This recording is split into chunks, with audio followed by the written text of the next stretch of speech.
after the break to another presentation during our blockchain community Z Days. My name is Jan Mazurek, and I will have the privilege to be your host and moderator of this meeting.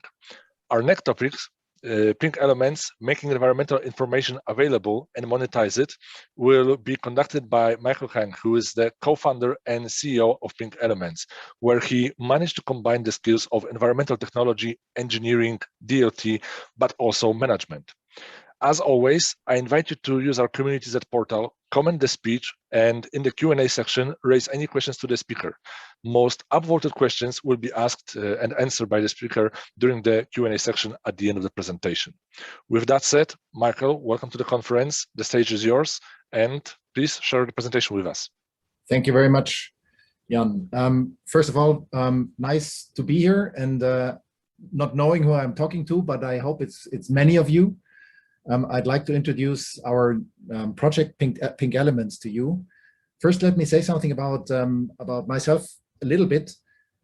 I've been in the water space actually for 20 years, and what I've seen traveling the world really and dealing with people's water issues globally.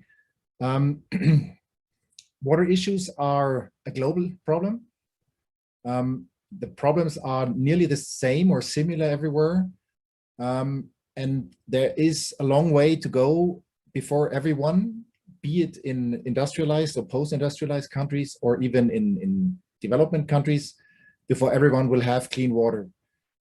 And actually our latest project, Pink Elements, has raised the challenge to make, first of all, to create awareness and to share knowledge so people can really become active and take care of the most important element they deal with. It's air and it's water. We are here today because the blockchain is a very charming media, I'd say, to deal with the tons of information that we're looking at in a global format. And let me jump into my presentation now. First of all, what do we really drink? I would guess that most of us don't know. If I would ask you the question, most of you would say, yeah, well, it's H2O. Yeah, that's only a part of the truth. But the thing is, it's not really easy to figure out what we're drinking. As a consequence, half of the population, for example, in the United States and in Europe, if you ask them, they do not trust their city water. I've seen that every day when I deal with customers and people that we're trying to solve the water treatment issues with. They don't really trust the water, but it's something which is very, I would say, blur. So it's not they don't come to you and say, I have too much sodium in the water, I got too much pesticides in the water. There is just a pretty sound mistrust. We have to, as some of you might know, public water is controlled by municipalities in almost all over the world. That being said, municipalities are not the same everywhere you go. There is some take this issue of monitoring water more serious. Some of them don't. Some of, and that even includes European countries. So you would maybe guess that the German drinking water, for example, is one of the highest ranking in the world in terms of quality. It is not. It is somewhere in middle field. Only a fraction of what possibly contaminates our drinking water is really monitored, and that does not have to do with the lack of knowledge. That often has to do with the will of not wanting to monitor it, because if you monitor something, the consequence, and for example, take an endocrine disruptor. Endocrine disruptors are substances that come in water from plastic, and that act in our body like hormones do. So endocrine disruptors, for example, are not yet included in the German drinking water guidelines, for example, because if we would do so, that would lead to a massive investment requirement in our public water treatment systems. So that that on the one hand, there is the legal obligation for every public water supplier to frequently test their water for contaminants. Then on the other hand, what do they do with this information? The information is in some cases published.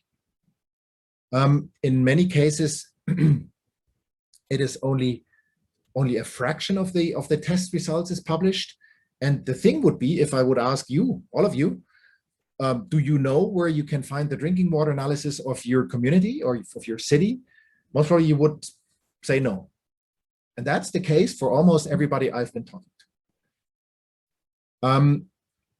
And this is something, and you see here, I've tried to visualize what can be in your water. I didn't want to scare you, but we have natural dissolved solids in the water that are toxic, like arsenic, like uranium, like copper, like lead. We have pesticides, biocides, which we, for example, find very much in regions with a lot of agriculture. We got microplastics in the water. Where do they come from? Very often from soaps, toothpaste, everything we use to wash us with. They get through our wastewater discharge plants, and then they end up in drinking water again. We got endocrine disruptors. That's mostly softeners, plasticizers from plastic surfaces, from O-rings, for example, that are used to seal bottles. And of course, we got pathogens, parasites, bacteria, virus. Often we got pharmaceuticals in the water, because also pharmaceuticals do not get removed by the wastewater treatment plants that we have in place. So there is I would say it's a cocktail. Drinking water is not H2O, it's a cocktail of things. The cocktail is very much influenced also by where your water comes from. So for example, you live in Cologne and a part of your water comes from the River Rhine, or you live in New York City and a part of the water comes from the Hudson River. All of the water comes from the Hudson River shed. You're dealing with surface water that is gathered on the surface and then treated and led into your water supply system. Of course, such waters have a different characteristics and a different potential for contamination than water that comes from a deep well.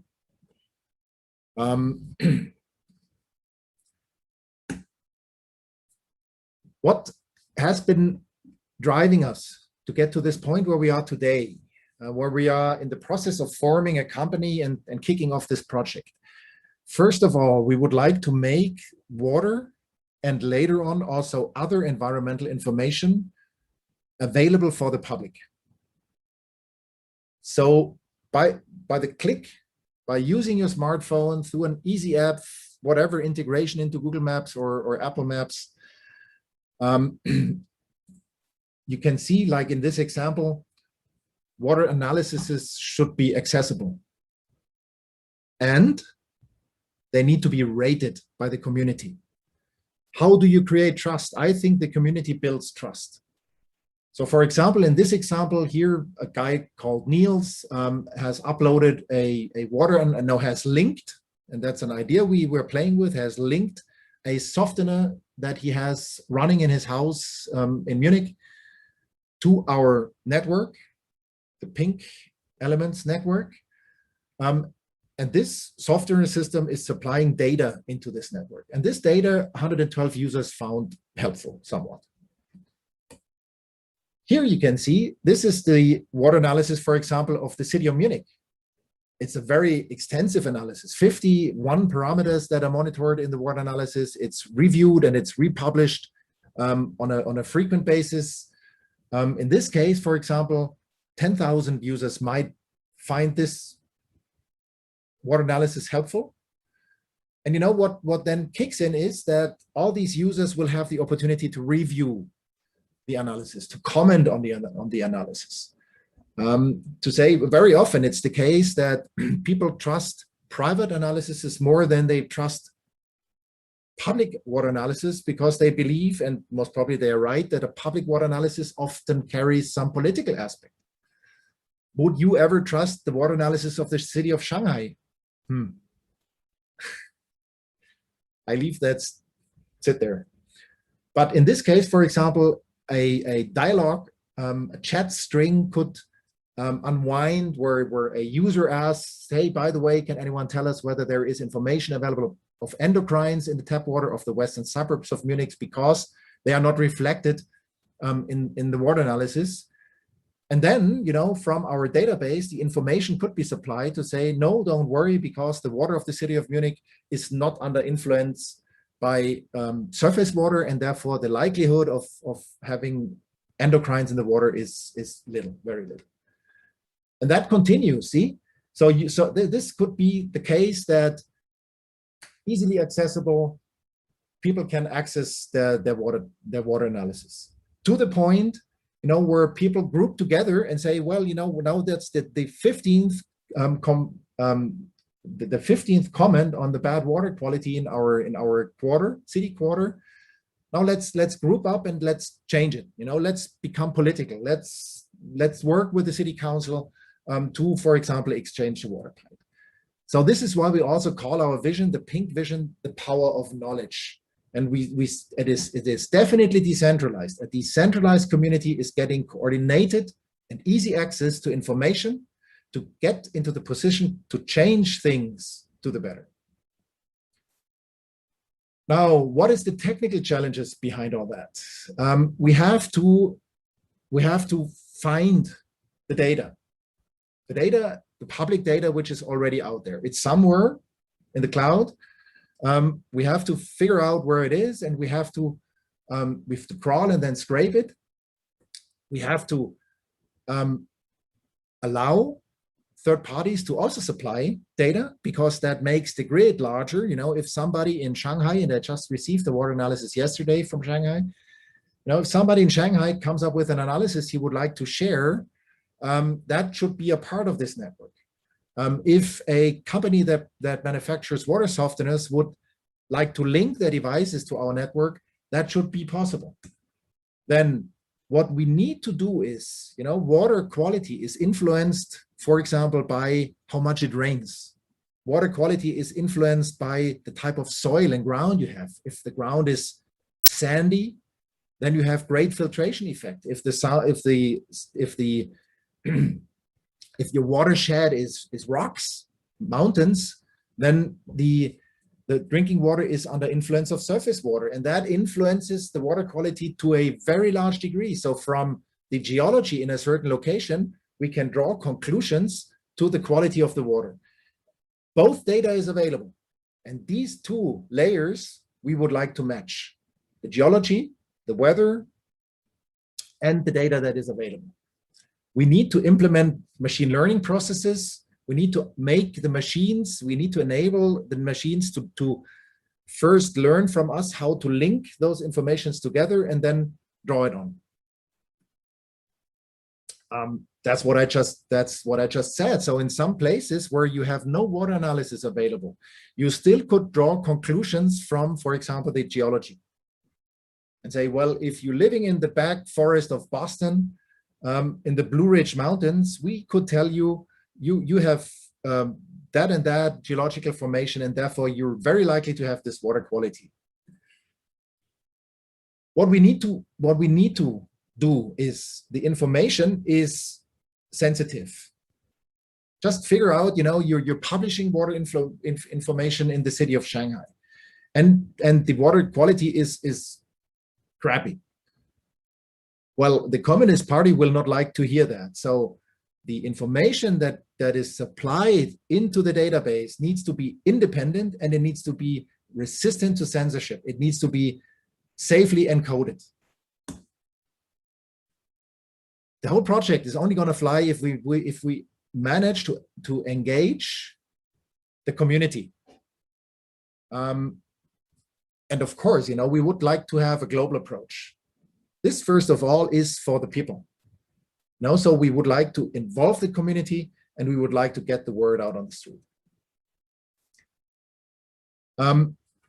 Here in another, displayed in another form, the blocks we're dealing with is, first of all, the data acquisition. So where is the data? How do we edit the data? How do we verify? How do we quality rate the data in the community? Then there needs to be an automatism that goes out and harvests, scrapes the revised data over and over again.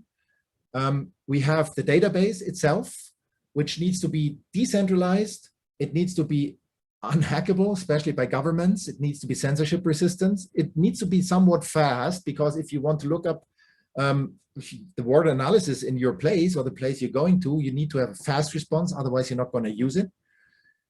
It needs to be community driven, and we need to make sure that the data belongs to those people that supply the data to us.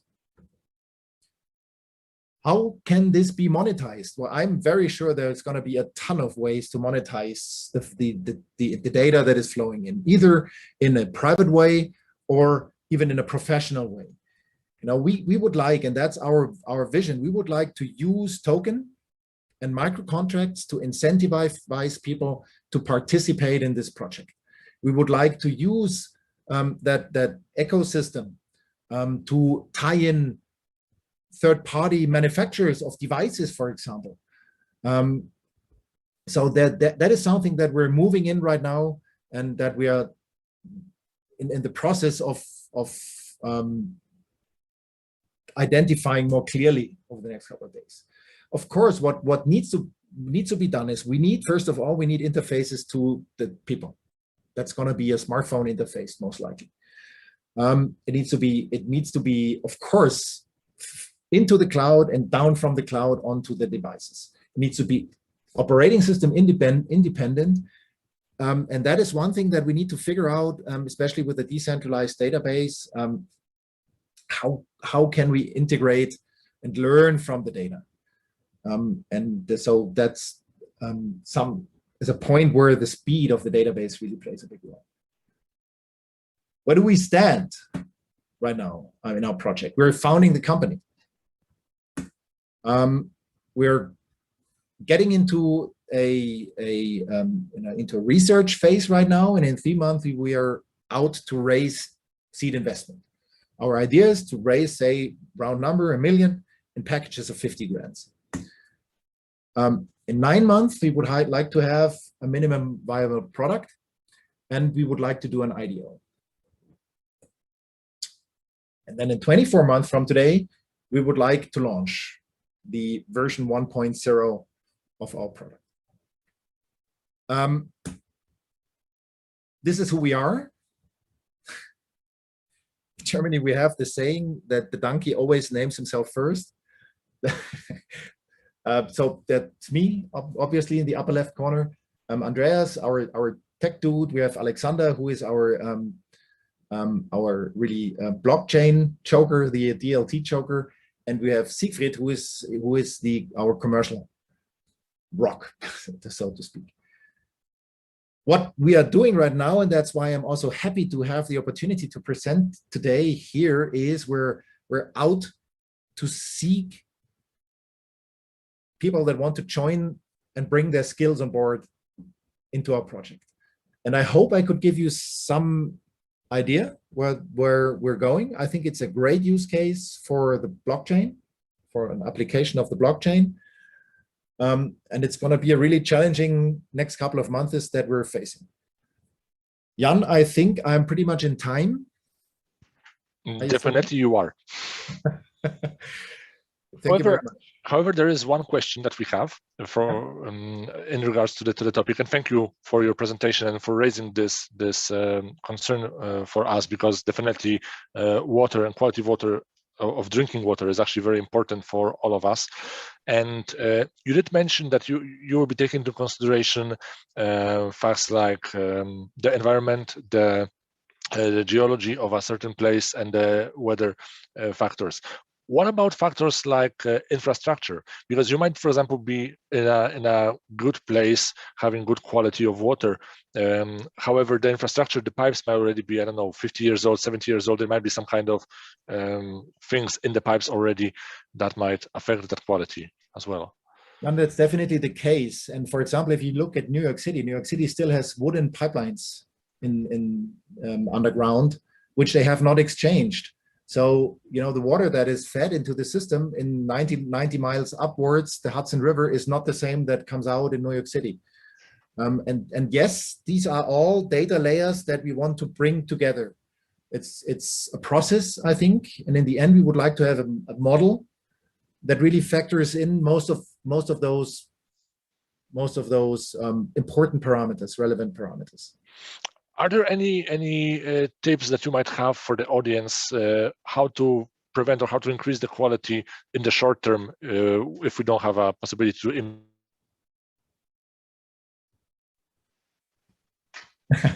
Well, first of all, get a hold of the water analysis of your community.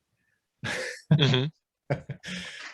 And then go and look for the proper treatment. There is not one treatment for all the issues we have. So especially, for example, if you have pesticides in the water, endocrine disruptors, antibiotics in the water, that's differently removed than if you have pathogens in the water, virus or bacteria. Mm-hmm. So it's difficult to say. There is not one solution, but it's definitely important to get engaged because water is so important, and we need it, and it's definitely at the point where we need to take control. The climate change is leading into the field. For example, if you look at China, where the quality of the drinking water resources supply is dramatically changing because the lakes, the reservoirs they're using for drinking water generation of some of the big cities are heating up, and that significantly changes the water quality.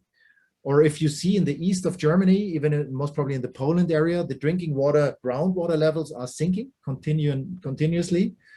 So that we will have to deal with this topic of water much more than we do today, where we believe, we turn on the tap and water comes out. It's like power. It's not something which we should take for granted. Yep. Definitely. And on that note, I would like to thank you so much for sharing with us this presentation today. I would like to thank the audience who decided to join us or watch this later on in the recording. If you will still have any questions to our speaker, feel free to post them on our Community Z portal. And I hope that Michael will have the opportunity to answer your questions at the later time. For now, Michael, thank you so much for being part of our conference today. Wishing you all a wonderful day, and please stay tuned for more topics in our Blockchain Community Z days. Thank you very much, Jan.